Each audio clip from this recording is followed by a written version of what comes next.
Hi everyone and welcome to a surprise video on this channel. If you've seen me before, it's probably been because of Nigel Richards' greatest hits, winning a World Scrabble Championship in French and then another one in Spanish. But when I myself play at Scrabble tournaments, it's usually in my own native language, which is German, which I'm sure none of you have figured out so far because us Germans speak impeccable English. German is of course the one major language that Nigel hasn't tackled yet, which I frankly would love to see one day. But on the other hand, it's also nice to have a national championship that isn't a foregone conclusion. And so far, I've been able to win nationals twice. And this year, as you could tell from the title, marked the third time. So the suspense in this video is not whether or not I won, but how this went down. Because the final game and the conclusion to that game was one of the most bizarre games of Scrabble I've ever been a part of, and one of the strangest outcomes. And I wanted to share that with all of you because I think it's interesting across language barriers. Scrabble basically works the same way across languages with some differences. So before we get into the games, some words about the tournament itself and the background. We had a very exciting national championship. We have a small community in German Scrabble, which includes Austria and Switzerland, by the way. There's about 200 active players, so much smaller than other countries and languages. But we are a very passionate group of people, and we have some players who are generally seen as the top players. And I'm one of them. Currently, or before this tournament, I was 7th in the rankings. I've fallen off a bit. I previously was rated number 1 or number 2 for quite a while, but I only go into this championship as the 7th seed. But all the top players were there, and we were expecting a very exciting championship. And at the very top, there's Khan, who's the defending champion, but the rating favorites before him are two people with the same last name, which is not a coincidence. These are siblings, Timon and Livia Burner. Timon has been a dominant force in German Scrabble for a while. Livia has caught up to him in very exciting fashion. Look at her rating graph. These are a variant of ELO ratings, which are used in German Scrabble. The values themselves can't be compared across sports, so don't compare these to chess ratings or even other Scrabble ratings because the scale is arbitrary in ELO ratings. But the point here is that Livia's rating has only seen one direction since she started competing in tournaments, which is up. She started at about 1100 and has been gradually climbing to 1600 or 700. Since then, she mostly plays tournaments in her hometown of Berlin. And her last 6 tournaments that she played there were all wins for her, which is pretty amazing in a game like Scrabble with a huge luck factor. One of these tournaments was a clean sweep of a very strong field, 16-0 against this field of strong players. And her average score in this tournament was 504. Really amazing numbers. And so we definitely knew before the tournament that she was a force to be reckoned with. But she hasn't won a national title yet, and she hasn't even been in a final before because she's only so recently climbed to the very top.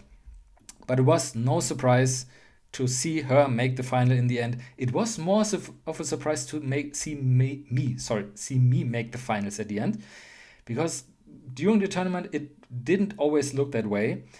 We had a very exciting tournament. Look at the table after round 14. Have you ever seen something like this in a Scrabble tournament? 8-way tie for first place, followed by another 8-way tie. The person in 16th place after 14 rounds is 1 win out of first place. And after 19 rounds, so 1 round before the finalists were decided, things were looking like this. Ulla Trappe, 4-time national champion, and Livia were 1 win ahead, so they had their fate in their own hands. But because Timon and I had the better spread than them, they did need to win their last game, otherwise we could overtake them. And against all odds, the constellation, the things that needed to happen for me did happen. Ulla lost her game narrowly. I got a big win. Timon also won, but not by quite as much, and so I made it to the final against Livia. Here we are before the first game, and this was so unexpected to me that I treated it as a bonus. I didn't expect to make the finals, and I was honestly going to be very happy for Livia as well if she won, because it would have been her first title and it would have been such a great story. But you all already know that I won, so let's get into how that happened, because that's the exciting part. We can more or less skip the first 2 games. And I should add that it's a best of 3 final, which is probably a bit ridiculous if you're used to international Scrabble tournaments where the final might be best of 7 or something. Best of 3 is pretty much a crapshoot if both players are on the same level. Livia is probably the slight favorite here. She's definitely the favorite by rating.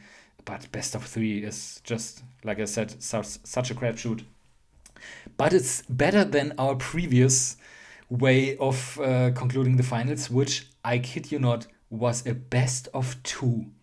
For several years, the mode of the German national finals was a best of 2. So the finals would end 1 win each, often enough, and the player who won their game with more spread would be the champion. So best of 3 is progress compared to that.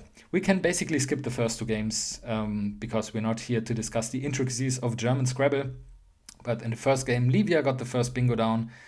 I could counter that with a high-scoring move with my umlaut, with the Ü.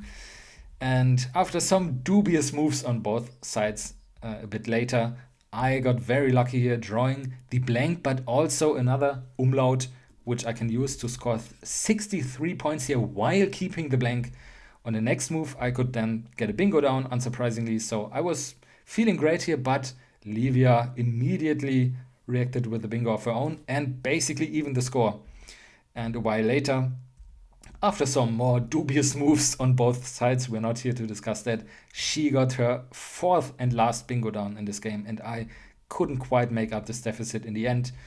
But we're not here to discuss this game. We can immediately go to the next game. So she takes the first game by about 20 points. And the next game, the second game, I obviously had to equalize already. That's the thing about best of 3. But this was successful. We both traded bingos in the beginning. I got the next one down. I almost missed this one due to blank blindness because the E down here is a blank. But I did see it eventually.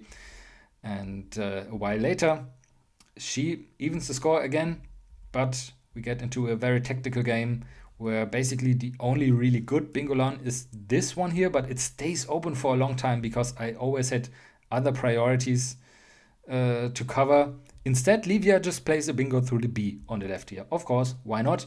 And she again evens the score, but I can score very well with some overlaps here.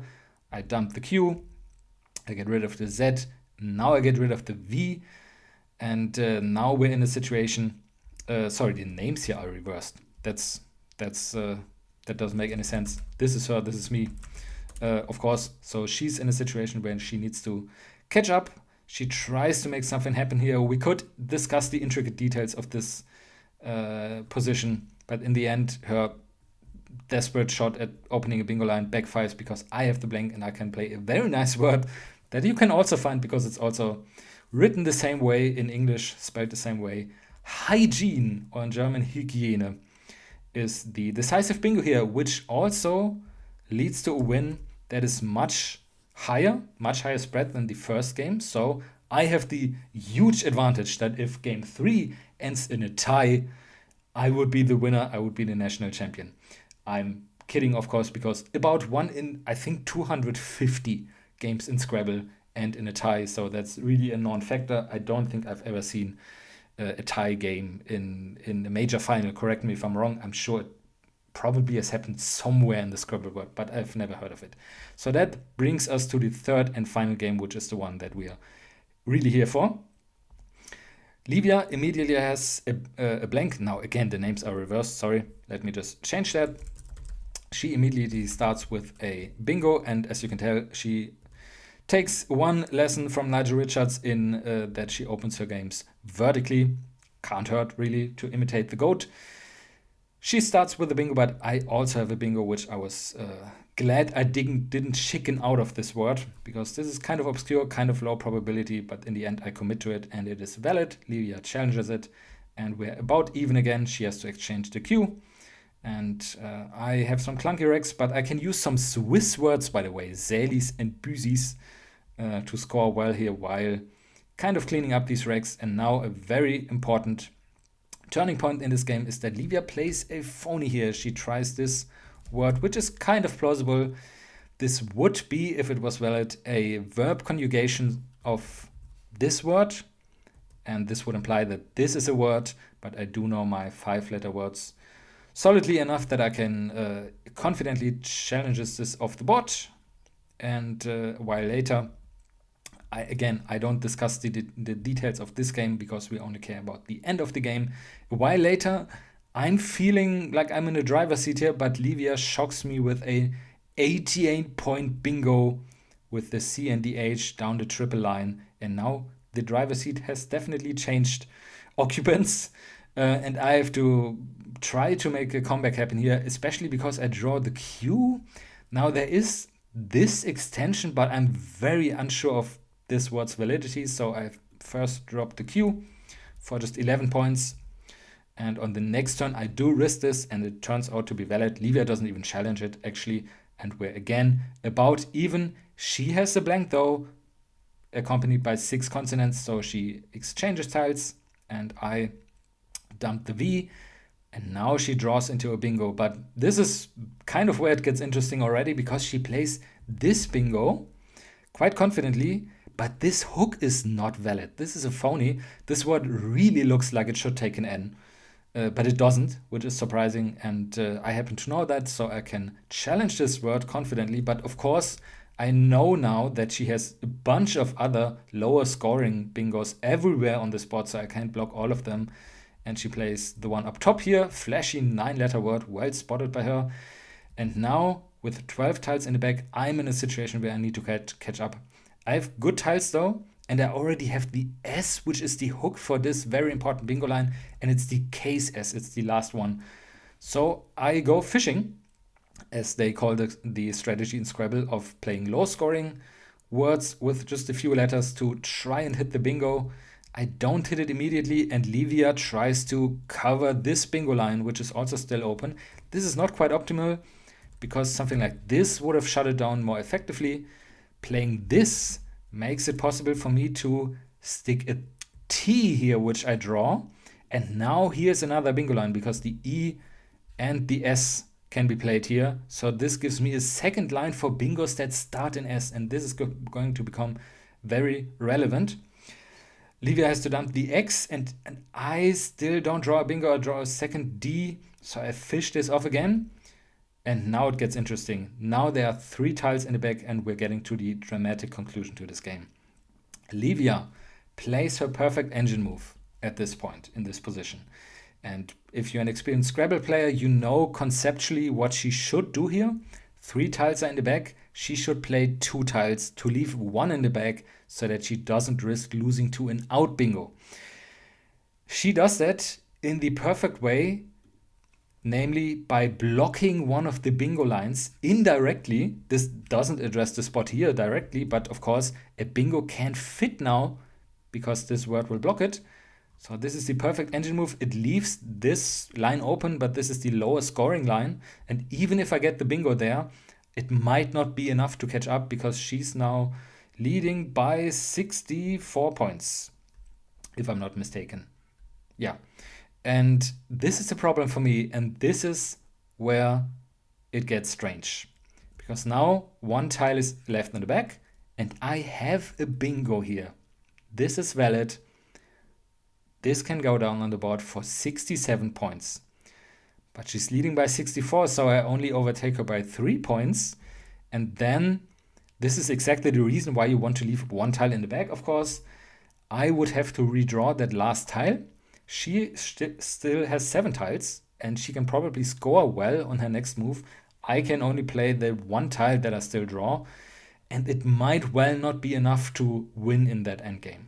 And what I also notice is, okay, if I draw one of the Gs, there are 2 Gs still left, I will be stuck with that G, because the only place on this board to even play a G is here, and ironically here, right next to it. But of course, if I draw one of the Gs, she can block that because she will have the other G. So I will be stuck with the G. So one thing I can tell immediately in this situation, if I play this bingo and I draw a G is in the back, I will lose. And I'm already down on the clock. I have very little time left on my clock. So what I would want to do here, of course, is to calculate what happens if I draw any of the other 6 tiles. but I don't have the time to do that, not even remotely. All I can do is try to guess or calculate approximately. And my intuition here is that it won't be enough, no matter which tile I draw, or it will very probably not be enough. So my conclusion here is I can't actually play the bingo because I will lose by like 2 or 3 points in many endgames, even though I can't calculate it exactly. And the way the crazy ending in this game happened now was because when she played this, at first thought, I thought she had blundered and thrown the game away, because in all of the chaos, the clock running down, me thinking about all these positions and all these moves, I also had to tile track. And in that chaos, I got a bit lost while tile tracking, and I thought in this position that 2 tiles were left in the bag, not 3. So when I saw her put this on the board, I erroneously thought at first glance that she was emptying the bag and giving me this out bingo. So in this moment, I thought, oh my god, she's blundered. I'm going to win the national title. And by the time I realized that this wasn't the case and that 1 tile was still left in the bag, I had actually failed to realize what her move did, which is block this line. I didn't notice this at first. And if you think that this line is still open, then there's a very obvious, or kind of obvious, move in this position for me with 1 tile left in the bag, which is a move that you would basically never play in Scrabble unless you're a total beginner, which is to pass your turn. Don't play anything past your turn. And if this line was still open for this out bingo, this would make a lot of sense because she can't block 2 lines at once. And then I get my out bingo. She can place something now after I passed, but then my bingo is an out bingo, and that gives me better odds of actually winning because the timing works out better than if I play the bingo now and redraw 1 tile. So my first thought here was, okay, I just have to pass and then I have good chances of winning. And in all that commotion, I didn't notice at first that this bingo line wasn't actually open anymore. My clock was ticking down to 30 seconds or so. And when I finally realized, oh, shoot, I don't have 2 bingo lines, I only have 1, I had no time left to think. So what do? I don't have any reasonable move that plays off 1 tile because then I don't have my bingo anymore. I can't really redraw a bingo, and anyway, she can block then. So with no time left on the clock, I was like, let's do the content play. Let's turn this into total chaos, throw a total Hail Mary, and pass anyway. Which makes no sense whatsoever. It's a total rookie mistake to pass. I mean, in some situations, it obviously makes sense in the endgame, especially when you're leading, but not when you're trailing, because your opponent can just pass back. She can just pass back the turn. What am I going to do? Because if we pass back and forth, the game ends, and since she's in the lead, she's going to win. So what sense can this make at all? Not playing the bingo but passing. But that is how it worked and why it worked. And here's what I mean. She figured, well, he can't have a bingo because why on earth would he pass if he has a bingo? Why wouldn't he just play it? Passing doesn't make any sense. Maybe playing the bingo doesn't quite work out in the end game, but passing makes no sense. Just play the bingo. So she thought, I can't have a bingo.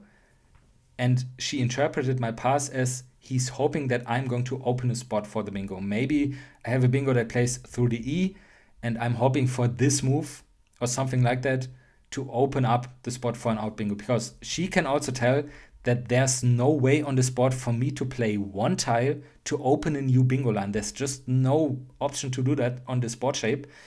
So passing might look like my only option if I don't have a bingo.